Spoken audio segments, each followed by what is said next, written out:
morning, ladies and gentlemen. As we wait for others to join, it's a very interesting session that we are starting today at this point of time. A lot of issues that housing societies face are related to parking of cars. And every other day we read about it in the papers. And each of the societies have their unique issues where parking is concerned. The other point that comes in today, which is keeping with the times, is to do with IT solutions. The buzzword today in every sphere is IT solutions. But any solution has also got its legal challenges. And one of the smart things to do is to know about all the challenges and the pitfalls whilst we are looking at solutions. Half the time, problems can be avoided if we are aware of what are the legal aspects that we should keep in mind when we are accepting a solution or when we are using IT for any of our services. That is something which by default we tend to ignore. Mumbai, being a coastal city, has its huge challenge of corrosion, which in the earlier session also you may have heard. And housing society management and members literally go mad trying to figure out why we have issues of leakage, why we have issues of paint not looking so good, etc., etc. So some of these issues are interrelated, and we normally don't see things in a larger picture. We tend to look at each one as its segment. But perhaps we should look at a more coordinated approach. Therefore, we have with us in our panel this morning an IT expert, Mr. Suman Basu. Then we have an expert in automated parking. Now, automated parking is by itself is self-explanatory, but it's anything but a simple solution. And we have with us Mr. Dilip Raghavan, who will take us through the age-old problem of Mumbai on the issue of saltwater corrosion and leakage and paint, etc. My friend and colleague, Mr. Prabhu, will interject with wherever you feel that housing societies need clarity on any of these issues. I would request our panelists to speak briefly about 5 minutes, 4 to 5 minutes on your chosen topic. Thereafter, we would like the audience to throw back the questions so that we can take the discussions in a meaningful way forward, which is more relevant to yourselves and not just as a lecture. So let's have a conversation in the mid-morning session. Thank you, ladies and gentlemen.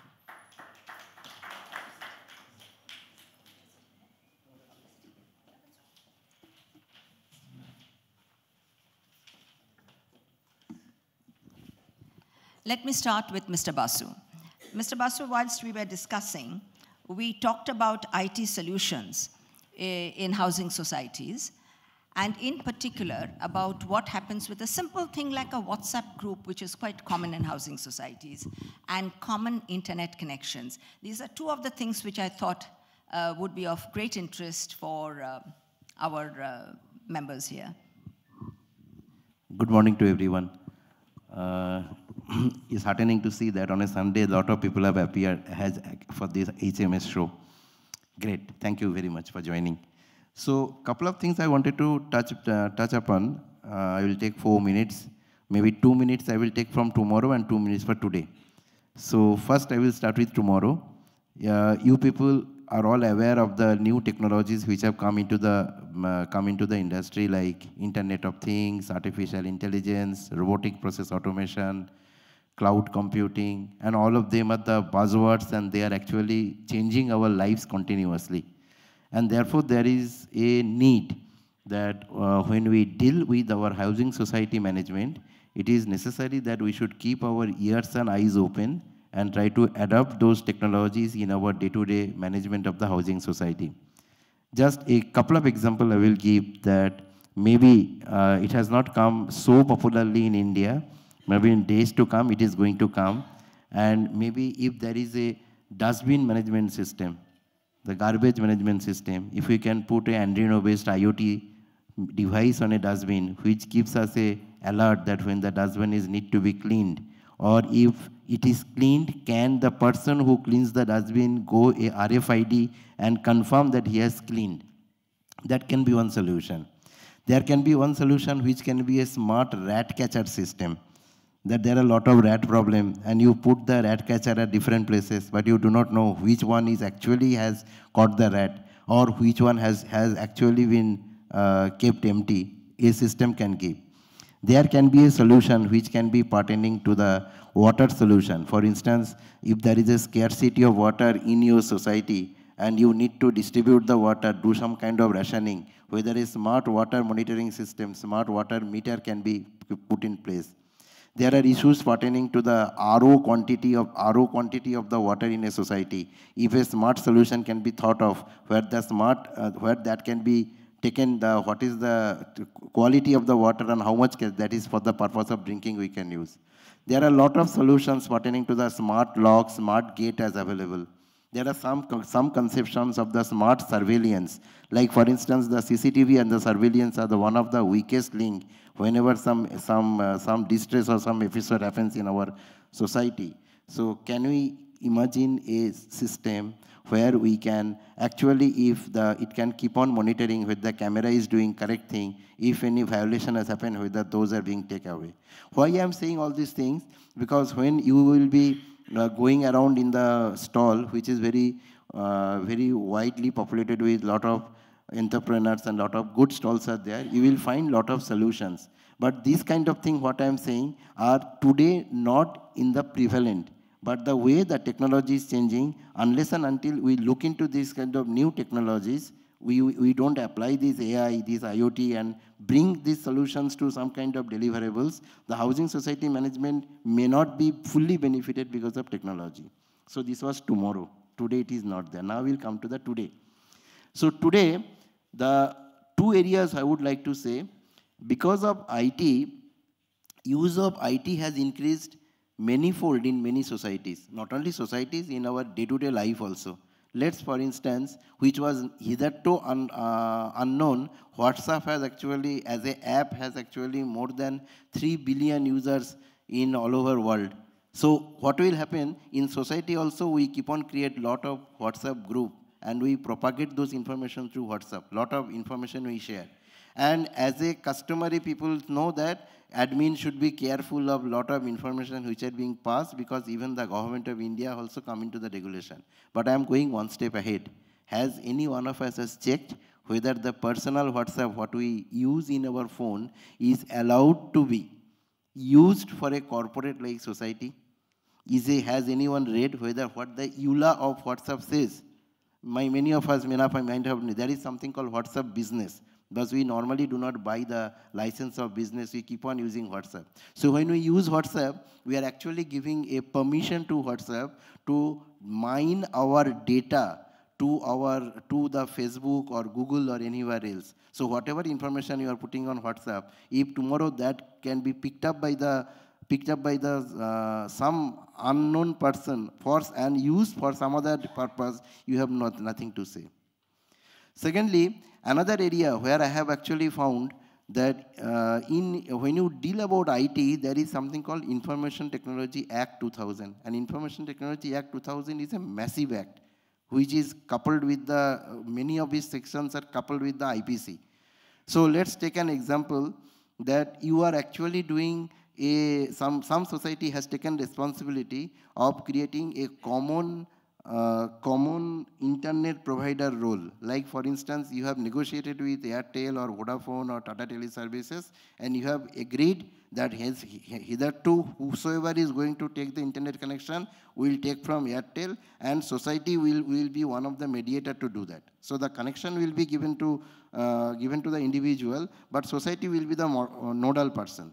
But the problem is the moment you take that role, whether to distribute the internet connection, distribute the television DTH channel, many of the society we have found there is a huge common dish antenna they will put and they will distribute to the individual houses. Then you become responsible for the activity done by the individual member of that society. And therefore, unless and until you do not keep a log or you do not have a mechanism to monitor what other people are doing, you are actually liable to be prosecuted if anything unfortunate thing happens. So this is very clear in section 43 of IT Act 2000, it is very clear and many of us do not know. For instance, if there are, you see many of the people will be using information in society, many of the people will be using a lot of communication which is a common Gmail account which is used for the society.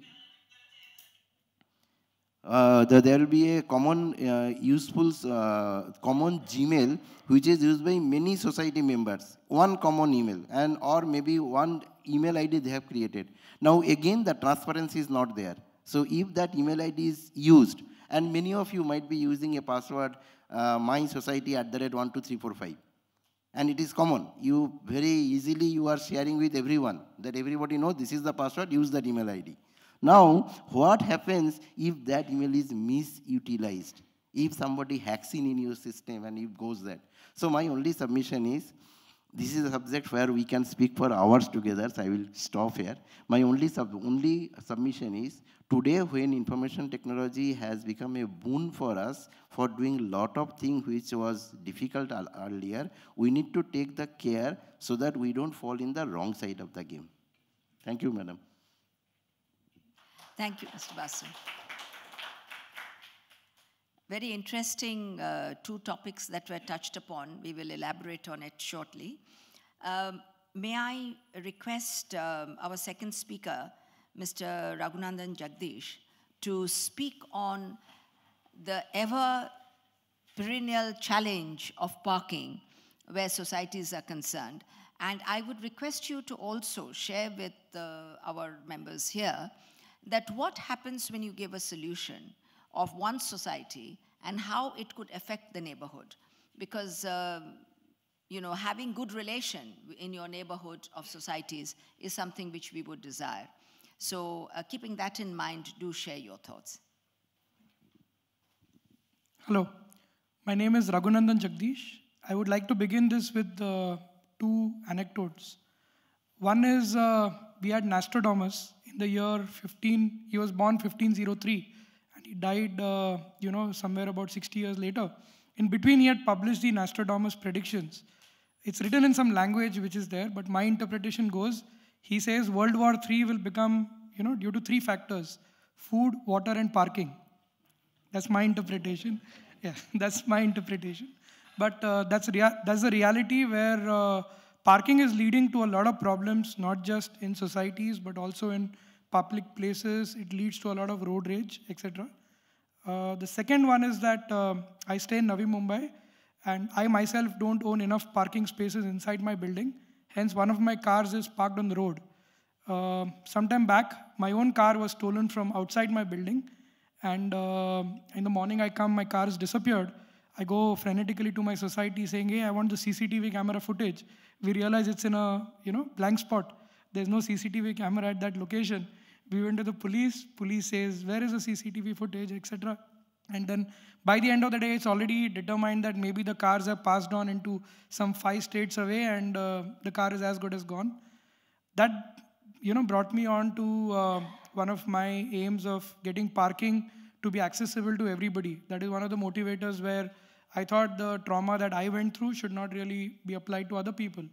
Having said that, it's months down the line, I bought another car and unfortunately still on the roads because I've not been able to. Other work we do, we give solutions for bungalows, for societies, for redeveloped buildings, for new buildings, complexes and stuff. But since we are in a housing society show, there are two kinds of audience questions that I perceive. One is that in a new building, how do you take care of this? And in an existing building, what do you do for going through? A lot of us live in buildings that were made like 15, 20 years ago when car was a luxury. Today, car is a necessity. In a household of like, let's say 4 people, and if you're living in a 2 BHK, the odds are that you already have 2 cars, maybe the third one down the line. So in those days when scooter was a luxury and you had a waiting list for a year for getting a Bajaj into your house, convert that today where the father has a car, the son has a car, maybe even the wife drives a car alone. So how do we park all these into the buildings? If we talk about getting them to park around and leaving the key with the society so that when one car needs to be removed, the other car goes off and stuff. There are so many problems that arise out of this whole thing out. We have theft, we have damage, we have accidents, we have road rage. This is my parking spot and how dare you park into it. Most of them don't even have a demarcated parking plan in the building. An older building might not even have parking slots marked out. So whoever comes first gets to keep his car out there. How do we address those issues out? And like Madam said, what applies to one society in locality? When they do something, how does it impact the other societies around? So keeping in some time, there was this trend of doing basement parkings. A lot of people thought basement parkings are brilliant because you just take the ramp down and you park. But then you had the floods of July 2005, where the entire basements got flooded, cars were floating around. Then people got scared of basements. Then they said, okay, we start making stilts, we start making podiums. Then the trend of stack parking caught on big time. So stack parking is a technology where you have the ground space, you have one car in the bottom, you can just put another car on top.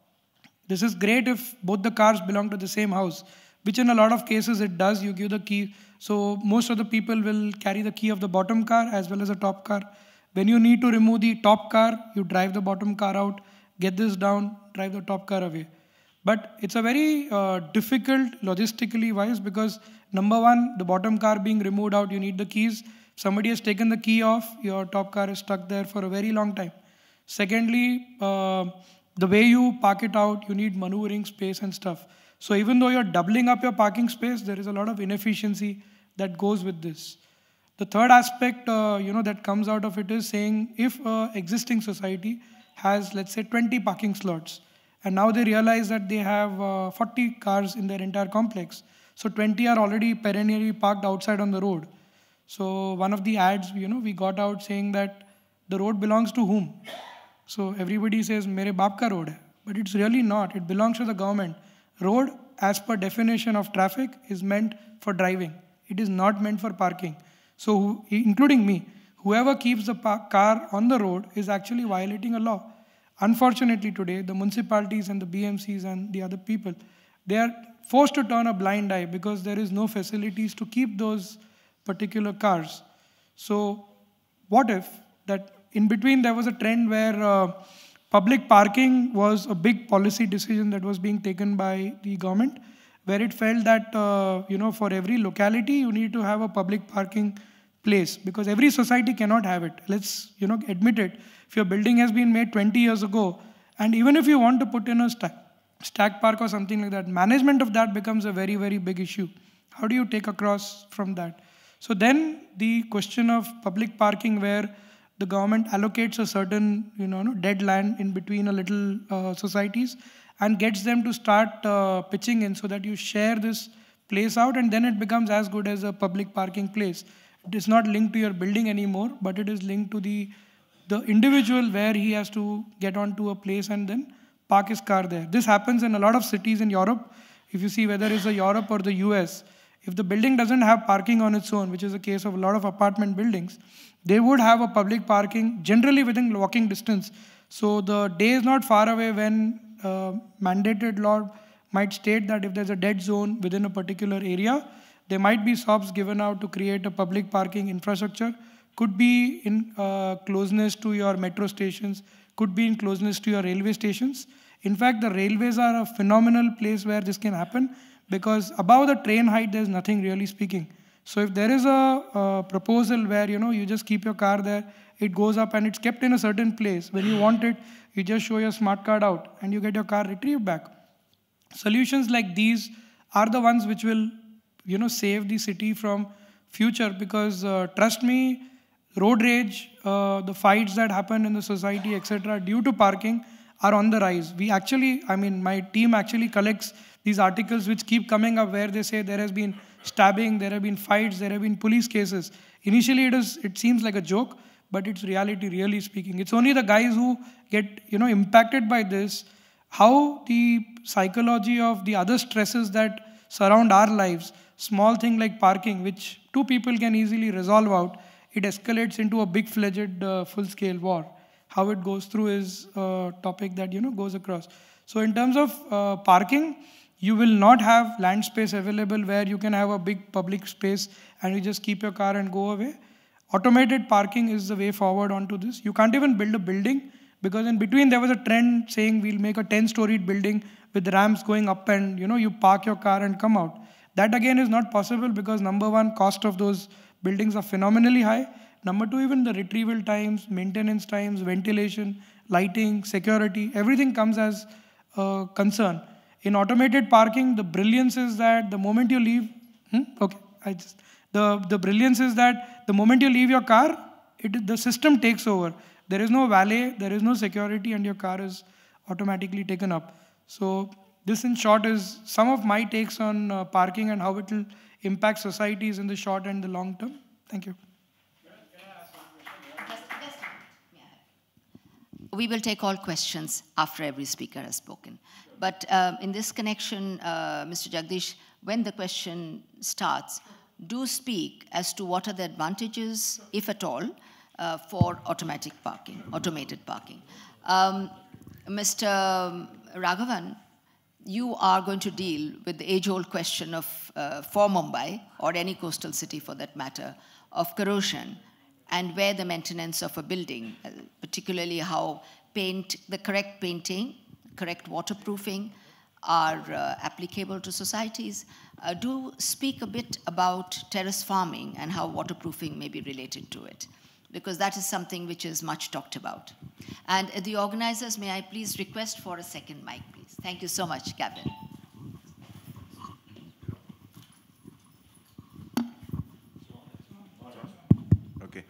Okay, good afternoon, everyone. Thanks for having me here. I would do my bit in representing objectively what the paint and coatings industry, including the waterproofing segment, can do for a society. So I'm kind of extrapolating the canvas to a larger subject. And of course, the element of waterproofing and protection in a saline environment like coastal environment like Mumbai would, of course, be covered in that. So let me start by kind of, laying it out in terms of what paint and coatings actually means in the mind of a layman. I grew up with the advertisements which said, Mera wala green, Mera wala blue, and whenever you see color, think of us, which is actually how the paint industry is perceived today. The paint actually represents a visual effect which is nothing but a simple color. And that has remained embedded in our minds that a paint is nothing but a representation of a certain color that you would like to have on your surface, which of course is true at one level, but pleased to tell you that there's much more to it. That's only the starting point. So there is always a visual and an aesthetic representation of the paint, which is the color essentially, the color and the texture. There is also a certain functional element to that coating. It is also meant to perform a certain function. So I'd just like to run you through what the possibilities of what a good effective paint and coating can do, because that would suddenly push the envelope in terms of the possibilities that the housing societies, both individual members and the housing society collectively, and in fact even the developers. I know this is the platform, strictly speaking, is housing society and its management, but that could happen pre-construction and it could happen post-construction as well. So the role of the paint and coating could be seen across the segment here. And then of course we'll come to waterproofing. So just a few random things is, if in fact, okay, let me just run it through in random fashion. At the construction stage of the building, we are talking, let me start by giving you, let's say, a slightly more dramatic example in terms of what a coating can do. We all heard about the, we saw the World Trade Center collapse under the impact of the planes.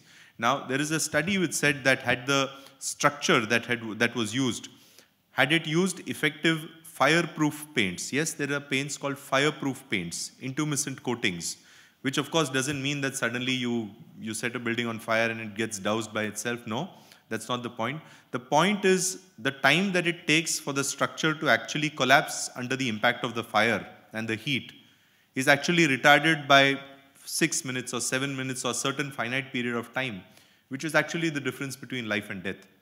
So you're actually stretching the envelope of the functionality of coatings in terms of even making it fireproof.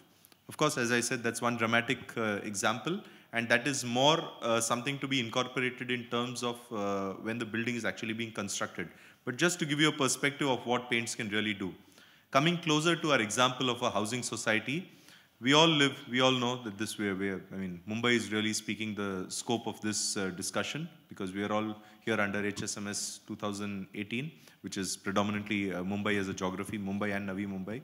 So the coastal areas means it's a very saline environment, a very corrosive environment.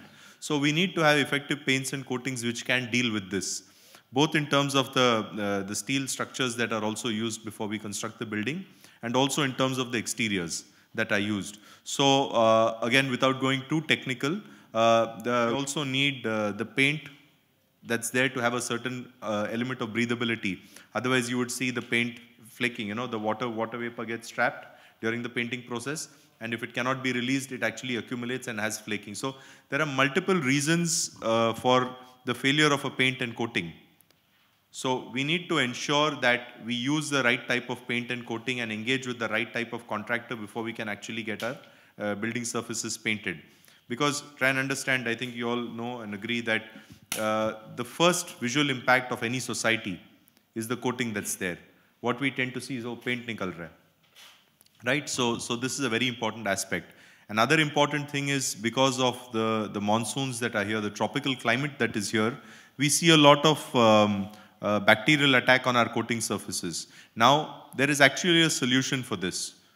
Paints which incorporate biocides in them, antimicrobial protection are available. Now, it's not a technical challenge. Paint companies actually have these solutions. The problem that we are faced or we are plagued with is this whole L1 mentality, which is the lowest possible price.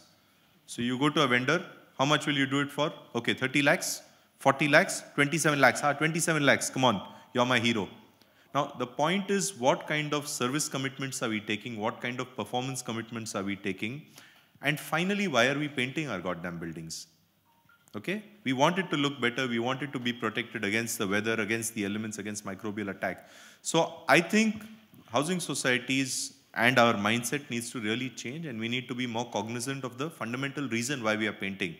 Otherwise, if that's going to be the reason, I think, you can just say, okay, forget it. You're better off without the painting, if pure cost saving is the only need. So the point that I'm trying to make is, the paint industry or the coatings industry really does have a basket of solutions.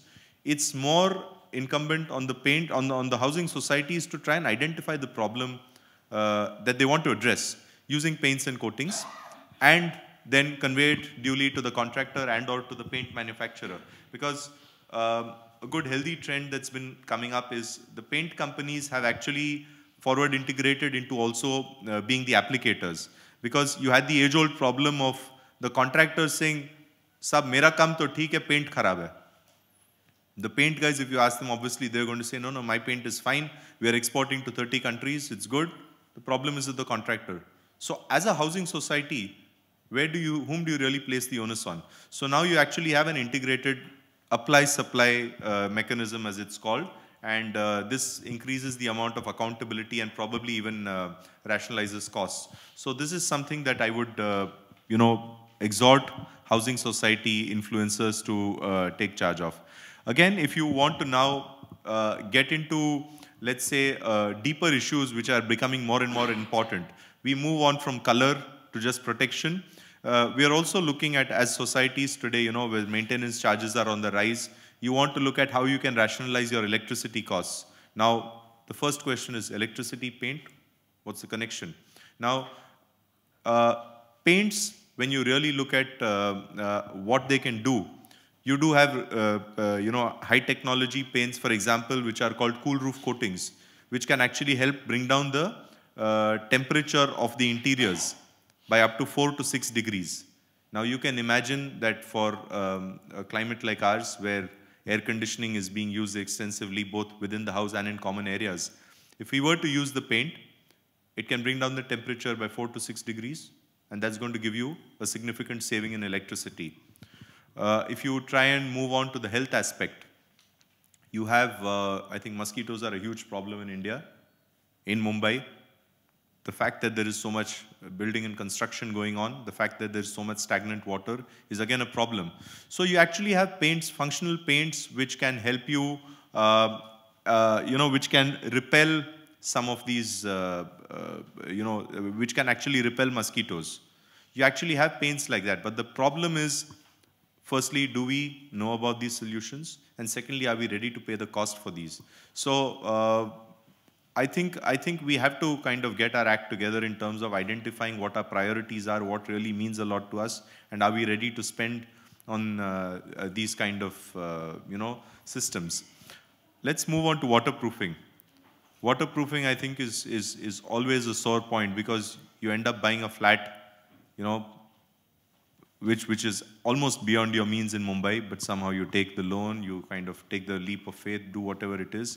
And the next thing you know is that there's a leakage. It's not a very amusing situation. So again, the paint and the coating industry and the construction chemical industry, even though technically they are two different segments, but finally it's based on the same chemicals, the same polymeric materials, and some of the suppliers are also the same. So the technology, at least from a layman's point of view, is essentially the same. So again, it's important for housing societies to engage with the right kind of companies, engage with the right kind of contractors, be aware of what the possibilities are, be aware of your rights in terms of what are the warranty claims that can be actually exercised by you, which of those should be honored by the builder, which of those should be honored later by the contractor. I think, I don't want to delve into the technology aspects of it because it's not suitable for this audience. I must say that I actually represent the paint and coatings industry. As a technical journalist, we publish for the paint industry, which means normally we are preaching to the choir. We speak within the paint industry, but I'm happy to have an audience outside the paint industry where I can drive forward the message of my industry. We have a senior person from the paint industry, Mr. Loyalkar Guruji. Namaskar, sir. So, of course, he's here as a visitor because he stays somewhere at Prabhadevi. So, getting back to the subject also, ma'am touched upon the concept of terrace gardens. Now, it's a fantastic concept in terms of greening, in terms of, improving the quality of our lives, just spreading the happiness. But that's going to place a huge constraint on the waterproofing, particularly at the terrace levels. So, again, I don't want to delve into the technology aspects of it because individual companies and contractors are better advised doing that. Requirements have to be customized, they're individualized. But the good news is there are definite solutions which have been proven, tried, tested in extreme conditions. So it can definitely be done, but the question again, the moot point is, are we ready to pay the price for that? We can't be talking idealistic and fancy at one level, saying, oh, we want the best terrace garden in the city, and then say, no, we don't have the budget for waterproofing. I think if we as housing society, as the housing society fraternity, individually and collectively, can be more demanding of the paint companies and the contractors, and in turn, be ready to pay that little premium that is logically expected. I think we will see, and I can speak on behalf of both the housing societies and the paint companies in particular, is that the paint companies would be ready to go the extra mile to improve their quality, to improve their service warranties and everything, provided, finally they're also in business. So they need to see the light at the end of the tunnel. And I think there is so much value waiting to be untapped from the paint sector as regards in the context of the housing society community. So before concluding, the question that begs to be asked is, let's assume that, I can assure you, and for the moment just assume that everything that I've said is correct.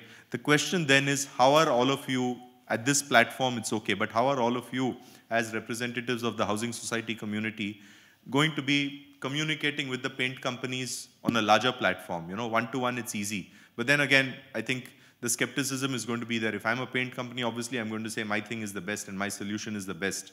But what we'd like to harbor through this HSMS platform on a generic product neutral level is to encourage a dialogue between the housing society community and us as HSMS. And then we can eventually try and understand we are not part of the supply chain. We are never going to be the persons giving you the solution. We will only connect you to the right people. But on a platform level, as a platform concept, we are happy to be that bridge between you and the final solution provider. So taking the liberty of speaking on behalf of the HSMS organizers, going ahead, we are happy as HSMS to be that platform that connects you to the paint industry and helps you unlock that potential and value that I spoke about. So I hope that addresses the point. Thank you very much, Mr. Raghavan, for your last bit. When you have offered for HSMS, in fact, I was going to suggest that. May I add to that little bit, is that whilst you will do the connecting, which is definitely required, but since yesterday, we have been hearing about auditing. So somewhere along, in order for the housing societies to understand the pitfalls as well as the advantages, as you rightly said about the money part, because that will always be the bottom line, and the management of the housing societies are answerable to the members, and also to create the budget, etc. So some auditing of products, or benchmarking, I should use the term, would be profitable for the discussion platform. Otherwise, the housing societies are just going to see you as a middle person, and that's not what the idea is, I presume. So benchmarking, I think, will be definitely required. Sure. So thanks for that. Yeah, very valid point. Now, as I said, I actually don two hats. One is as part of the HSMS organizing committee, and second is as a journalist who represents the interests of the paint industry. I could, of course, bring about parity and neutrality with it, but again, you don't have to trust me on it. There will be a process. Now, that process, firstly, HSMS would only, it would not curate the process, because I think the needs are highly individualized. And it's honestly beyond our bandwidth. You know, I don't want in our euphoria to overcommit, but we will connect you with the right partners in the supply chain. And I think that's where our role would end in terms of objectively telling you what's possible and who are the people who could do it, a variety of people. Now, on the other side of the table, the concept of paint audits, without getting involved in it personally, I think it's already an initiative that's happening within the paint industry. The paint industry, try and understand, is a huge 50,000 crore industry. So it's a big industry with a lot of inbuilt capabilities and expertise. So what I can do is we can take this message back to them. It's already happening let's say in a kind of scattered, disparate way. But if I could take this message back to the paint industry, listen guys, there is a mandate from the housing society community that if all of you can create a robust system of paint audits, it increases the credibility of your offerings to them. And in doing so, again, it's a win-win situation. So I'm happy to take this message back. And ma'am, many thanks for this particular suggestion. Oh, thank you very much. I think that will go a long way. I can see a couple of nods approving what you have just mentioned. Let's open the floor for question answers. I think a mic might be necessary. I can see two hands going up, thank God. People are quite wide awake, I can say that. The mic in the front row, please. Mr. Raghavan, the talk that you have given just now is very informative, and I think it's an excellent. One thing which you mentioned is quite remarkable. This is regarding anti-mosquito paint.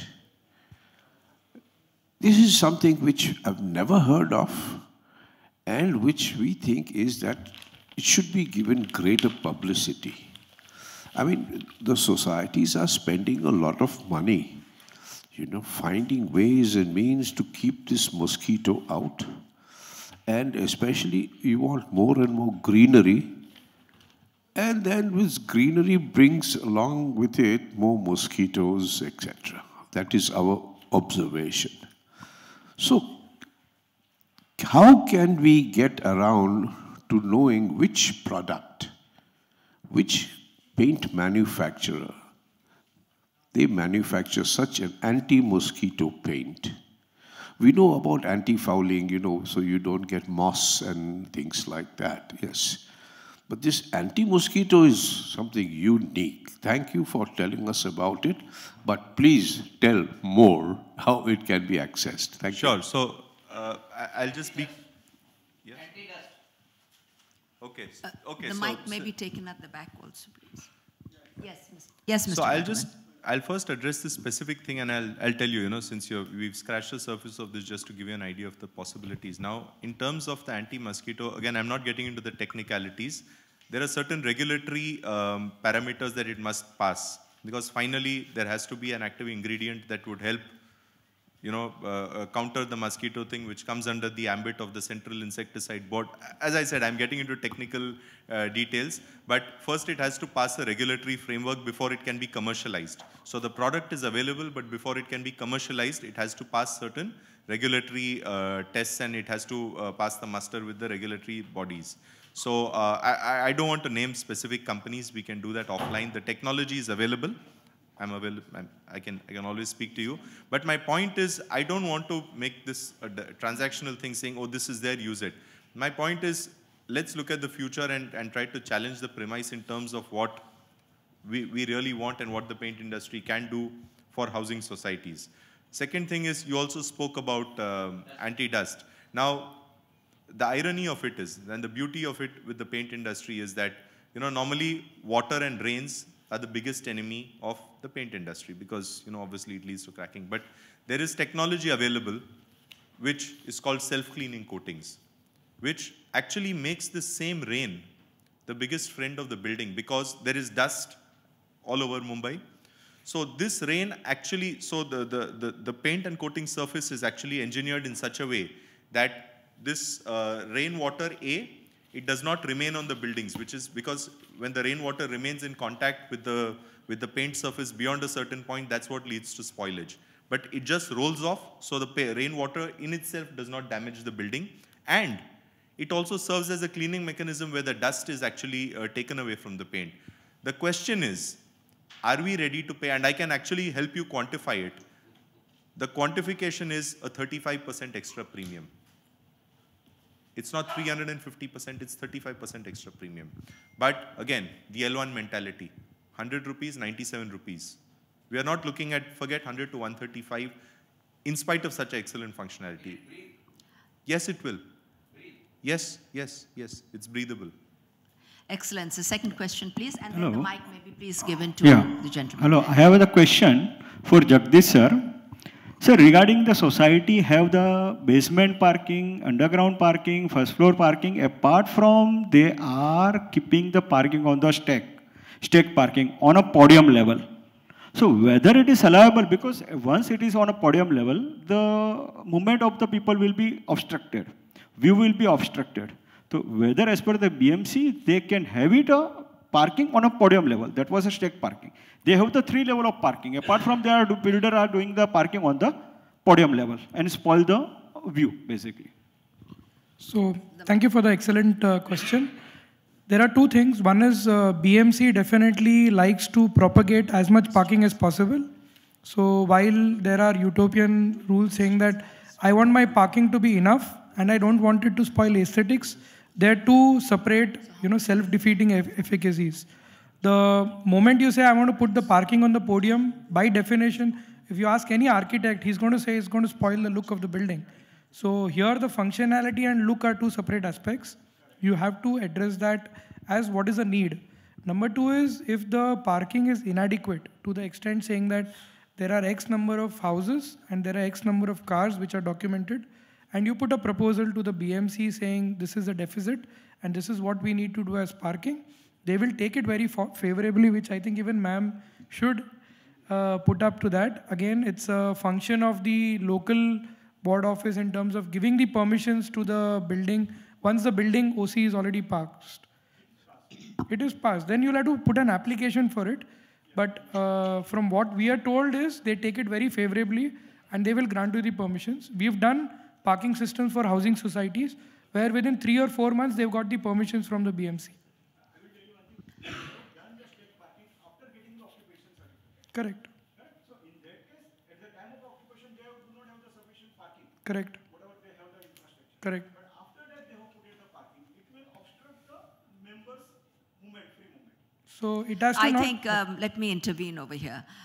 If there are individual issues, although the forum is for housing societies, but my appeal to all of you would be to take up the issues in general. And should you have individual issues, speak to the speakers post the discussion. Just a moment, sir. Let me clarify. Let me continue. What I was going to, make clear is that when you have issues of members, the housing society management has to deal with it within the parameters of the law. So if there are views that are being obstructed, as you say, for podium, etc., there are certain things mandated by the local bodies, whether it is Mumbai or any other urban areas. But at the same time, if there are issues of individual members, the management will have to follow what the rules are. And I think somewhere along self-regulation for all of us, where parking is concerned, is most necessary, because when we look at a bedroom, we can put one bed. Do we then go and buy 3 beds? We don't. So some regulation somewhere, self-regulation, is also required. Let me take another question from another gentleman. Perhaps we can discuss this subsequently. Yes. Dilip, this question is to you. Thank you so much for enlightening us. Yes. The mic, if you would just... One question leads to the other.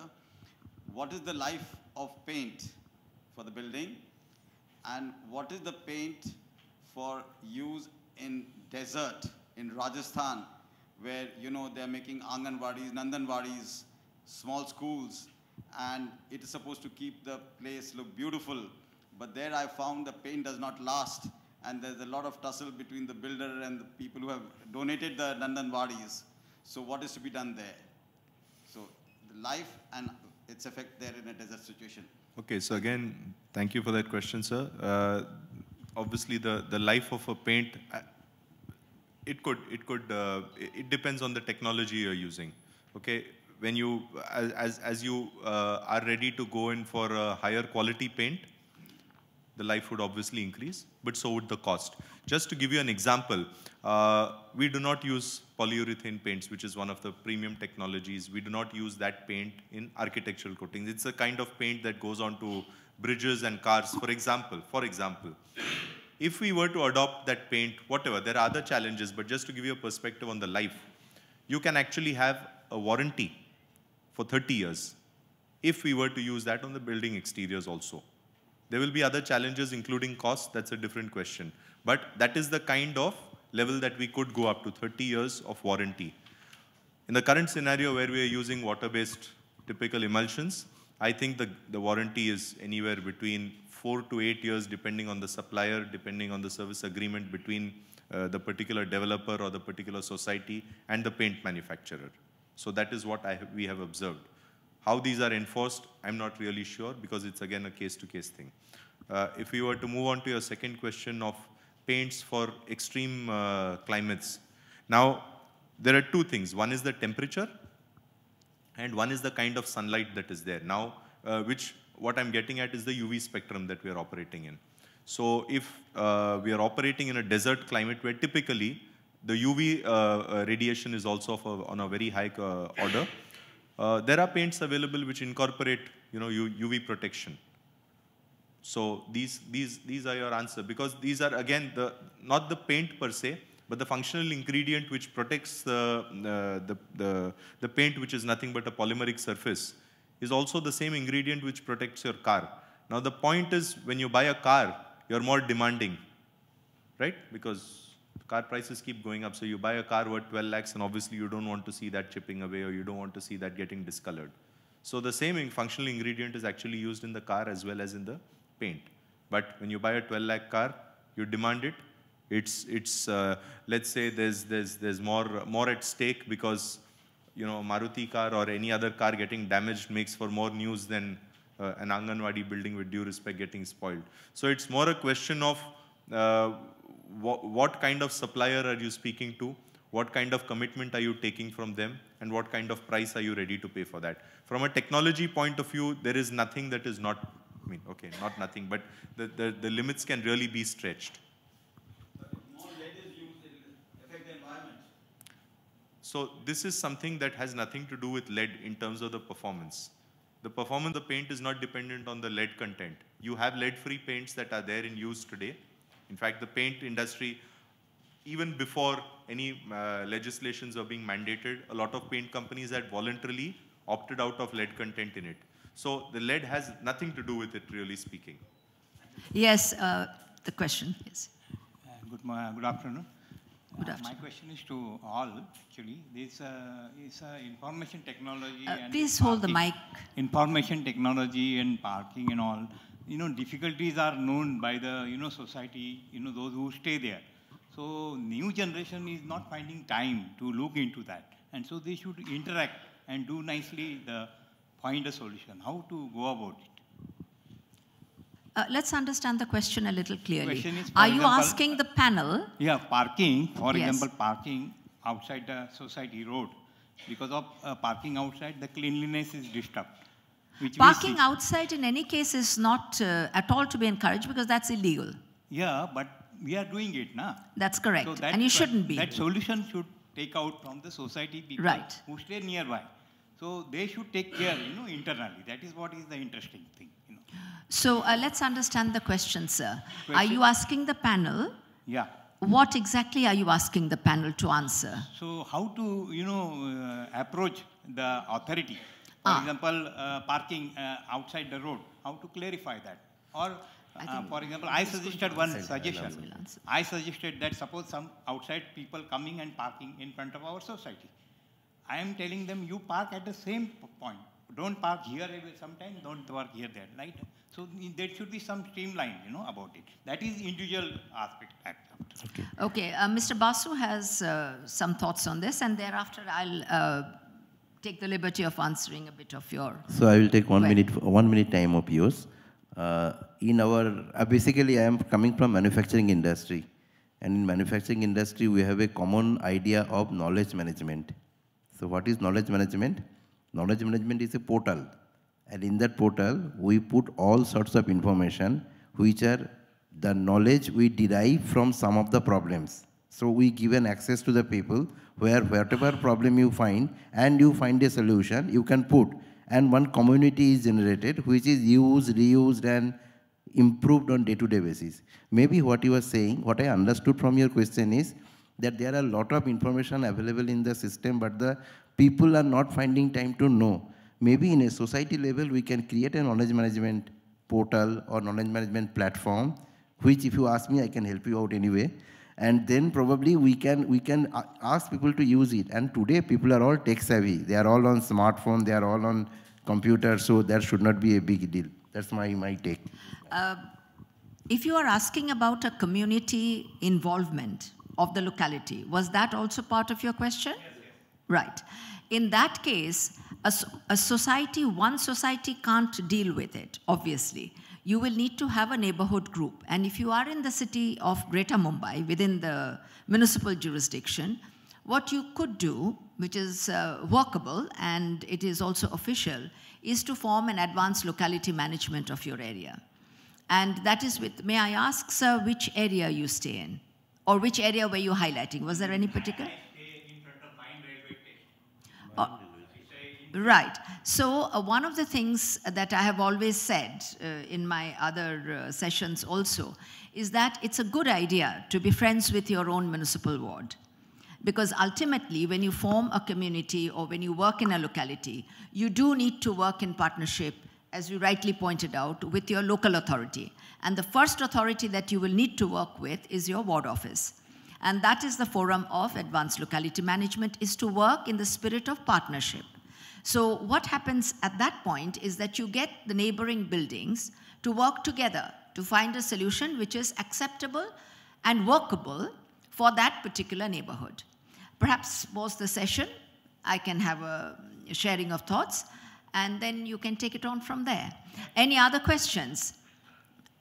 If not, then yes, sir. The last question. Please use the mic. Hello.